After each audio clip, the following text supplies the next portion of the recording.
Hi guys, welcome to my YouTube channel. Today we're going to be making this palazzo pant.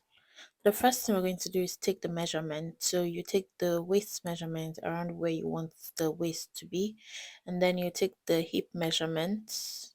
That'll be the fullest part of the hip, and then you'd measure the lap. When I'm measuring the lap out, ensure that it has enough ease. So just ensure that a finger can go into the measurement.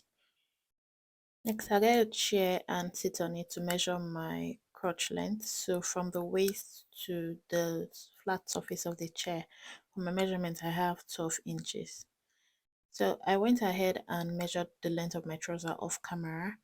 You just need to measure from the waist to the full length. Now for the material I'm going to be using, I'll be using 2 yards of this furry fabric and then interfacing. So either you're using the paper interfacing or the fabric interfacing, and then my rulers and scissors. I'll also be using a zip for the trousers. Okay, so to sewing, the first thing I am going to do is to cut the pattern for the front pattern. So I folded this according to my lap measurement divided by 2 plus half an inch. So that is 25 divided by 2 plus half an inch, that's 13 inches. So that is the measurement I used to fold this. So to my vertical measurement, I'm going to be measuring my hip length and crotch length. So, but first things, because I'm going to have a waistband, I have to take out 1.5 inches for my waistband. So my waistband is 2 inches, but because of the sewing allowance, half-inch sewing allowance, I'm going to use to attach that. I'm removing that as well. So it's going to be 1.5 inch I'll remove before I take my measurement. So I've removed the 1.5 inch for my waistband, and then I've measured my crotch length, which is 12 inches. I'm measuring this on both sides, and then I'll just use a straight line, a straight ruler to connect it. I'll also mark my hip length. So for my waist to hip is 8 inches. So I'll mark that from the 1.5. So from the waist, from the top, I would mark that to the hip length, and then I'll use a ruler to connect the crotch length line and the hip length line. Now for the crotch extension, I'll be dividing the round hip by 16, and then whatever measurement I have, I'll mark that from the crotch line at that point. So my measurement is 43 divided by 16, which was 2.6. So I just rounded that down to 2.5. So I've marked 2.5 at the crotch length from the like inside leg of the trousers. So I would mark that at the crotch length and at the waist as well. Next, I'm going to use a ruler to connect the waist and to where the crotch length was, and then at that intersection I'm going to go up by 1 inch and then connect it to a curve. Next, I'm going to apply my hip measurement divided by 4. My hip is 43 divided by 4 is 10, sorry, 42, it's 10 and a half. So I'm just going to apply that measurement plus half an inch. So I had 11 inches. So I'll just mark that, and then I will go on to measure to apply the waist measurement. Waist is 31 divided by 4, that is 7 3/4 plus half an inch, that's 8 1/4. So I'll just mark that and then connect my waist to my hip measurement with a slight curve. And then at the center front, I'll drop down by 1 inch, just just to give me a slight curve at the waist part of the front. I'll just drop down by 1 inch and then connect it to the waist. For the leg of the trouser, I'm not going to do anything or reduce any measurements. I'm just using the same measurements I have at the lap area for the base of the trouser as well. I just want it the same. If you want yours to be a little slimmer or a little bigger, you can just increase your measurement, but mine is going to remain the same. So now I'm going to go ahead and cut out my pattern. So for the length of the trousers, I already marked out the length. So you would mark out the length, removing the waistband, the measurement for the waistband, and then add allowance, folding allowance on it. So my length was 42 inches, and then by the time I added 3 inches to the allowance. So I cut out 45 inches for this trouser. So your length is dependent on the length of your um trousers. So I'm just going to cut out my front pattern, and then I'll use the front pattern I'm cutting out to cut out my back pattern.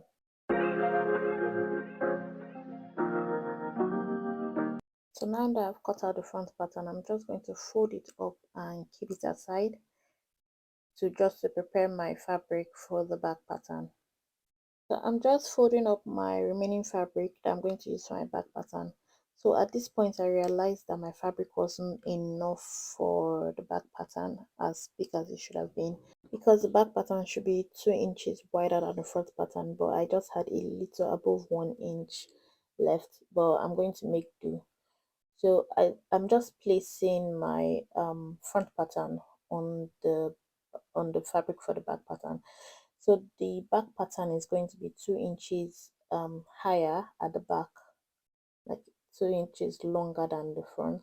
So that's why my front pattern is I'm moving it down just so I have allowance at the top for the 2 inches that is supposed to be added to the back pattern.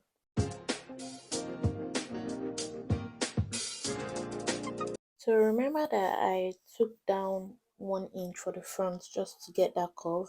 I'm just drawing out that 1 inch because the 2 inch is going to start from the original point where the waist was for the front pattern. So that's where the 2 inch is going to start from, not from the 1 inch curve that we already cut out.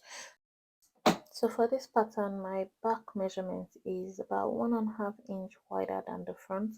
So I'm just connecting the crotch curve and then going up by 2 inches, and then at that point I'm just going to connect the 2 inches height to the actual waist, where the waist is just a little slant, and then I'm going to connect it straight.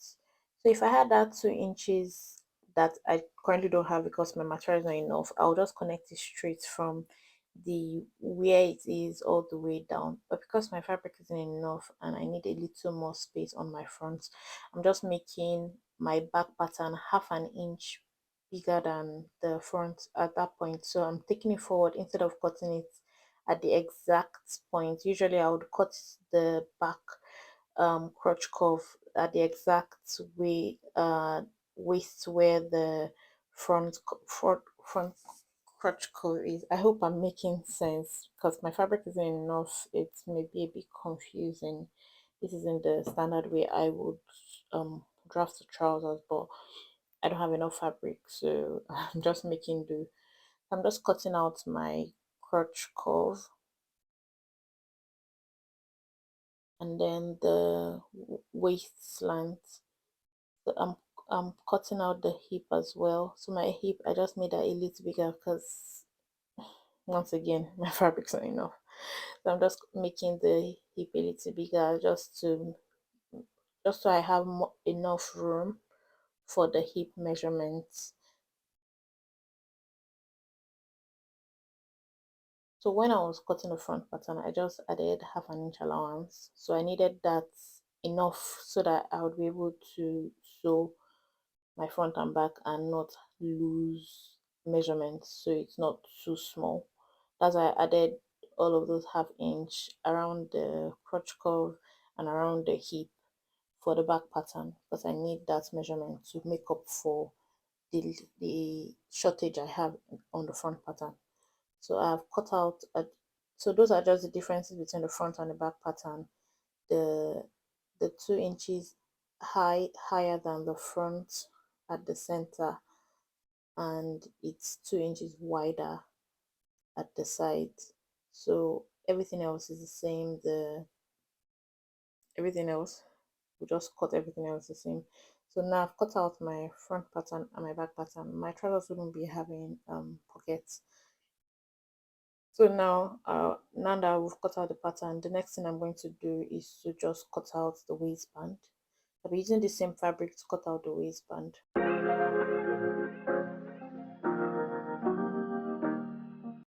For the waistband, however big you want your measurement of waistband to be, you are going to multiply that by 2 and add 1 inch to it. I want mine to be 2 inches wide. So I'm going to multiply that by 2, which is 4, plus 1 inch, which is 5. So I'm going to be cutting the height of the waistband 5 inches. And for the length of the waistband, I usually don't measure this. I just cut out a long strip of fabric that is long enough to take my waist measurement and whatever allowance that I'm going to use to sew as well. So when I measured this long strip, I had about 45 inches. So that's what I'm going to use. I'm going to iron interfacing. After cutting this out, I'm going to iron interfacing on it. And this is what I'm going to be using for my waistband. So I'll take it and iron interfacing all over the waistband. Then I'll fold it by half of an inch all the way through. Then I'm going to fold it by 2 inches. So this is my waistband. The remaining half inch is going to be left loose, so I'm just going to iron it across. So I've prepared the waistband and this is what it looks like. So next to sewing the main trousers, so I'll take my front pieces, the two of them, and then join it together from the waist to 1 inch before the end, and then I'll do the same for the back. So my trouser is not going to have any darts, it's just going to be free, but I'll just join the sides, the centers of the back and the front. So I've joined it and then I've ironed it opened. So next thing I'm going to do is to join the waistband to each one individually. So you can either join the body and then join the waistband after you've joined front and back, but I like to do it separately. It's easier for me that way. So I just attach waistband to front, then attach waistband to back, then join it. So I'll sew the waistband from the inside and then sew it on top. I'll do that for the front and for the back as well. So remember I made a long strip of waistband. So after I've attached the front waistband all the way, I'll cut the excess and then start with the back waistband. You may be wondering, because of the shape of how the back is, that it's not going to sit properly, but don't worry, when you sew it, it will sit properly. Even if the shape looks odd, by the time you join it together, it comes out looking normal. So I've gone and sewn it and this is what it looks like. Looks pretty normal. So I'm just cutting off the excesses. So I had like excess of the waistband. So now I'm going to be joining my front and my back. My trouser doesn't have zip, so it's just pretty straightforward. So because my front measurement should be smaller than my back measurement, I'm going to measure my waist and divide that by 2. So my waist is 30 inches, divided by 2 is 15. So my front measurement, I'm going to subtract 1 from that. So my front measurement will be 14 inches. My back measurement will be, I'll add the one that I've subtracted from the front measurement, so it will be 16 inches. Instead of both of them being 15, 15, my front measurement is going to be 14 inches and my back measurement is going to be 16 inches, just because my front pattern should be smaller than the back pattern. So I'll just mark that on the front and the back, those measurements on the front and the back, so that I can attach it together. So I'm just applying my waist measurement on the back and the front.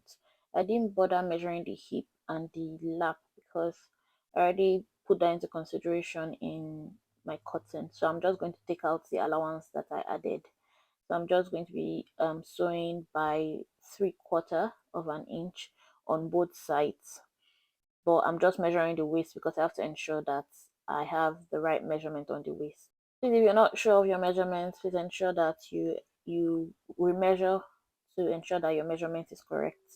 Otherwise, you'll have to start readjusting once you're done sewing. So I'm going to place them together on where I've marked and then go ahead to join. On one side, I'm going to sew my zip. So I'm going to put my zip at the side and not at the back. So I'm going to, where my zip will be, I'll also run in stitch, and then where the zip should stop, I would lock it and then sew straight all the way. So I'm measuring where my zip should start. So from the waist, I'm going to just mark it at 8 inches. So I'm just marking it around my hip length, so 1 inch below the hip length, which is 9 inches. So this is going to be where my zip would be. I would sew straight from the top to that point on running stitch, so the easy stitch to lose. Then when I get to that point, I'll lock it and sew normal stitch all the way down, and then on the other side I'll sew normal stitch all the way from the top all the way down. So I've gone and sewn both sides. So the next thing I'm going to do is to sew the inside leg of both sides. So I'm just arranging this, and then I will take it and go and sew the inside leg from the top all the way to the hem of the trousers. So I've sewn it, and this is what I have. So remember the center front, the joining, I left like 1 inch open. So this is my 1 inch. So I'm just going to take it together, take the legs, and then sew it to join it all the way from where I left opened. So next thing I'm going to do is to fix my zip. So the sides, I'll just open this up, open where the zip should be. I'll just open it up, and then I'm going to fix the zip. Okay, so I've gone and fixed the zip. So the next thing I'm going to do, and final thing I'm going to do, is to fold the hem of the trousers. So I've taken the full length of my trousers, and I know how much is left. So whatever is left is what I'm going to just fold up. Thank you all for watching. I hope this video has been helpful and easy to follow. If you have any questions, please drop it in the comment section and I'll be able to answer your questions. This video, this is my like easiest way of making trousers. I hope it's easy for you as well. Thank you all, and see you in my next video.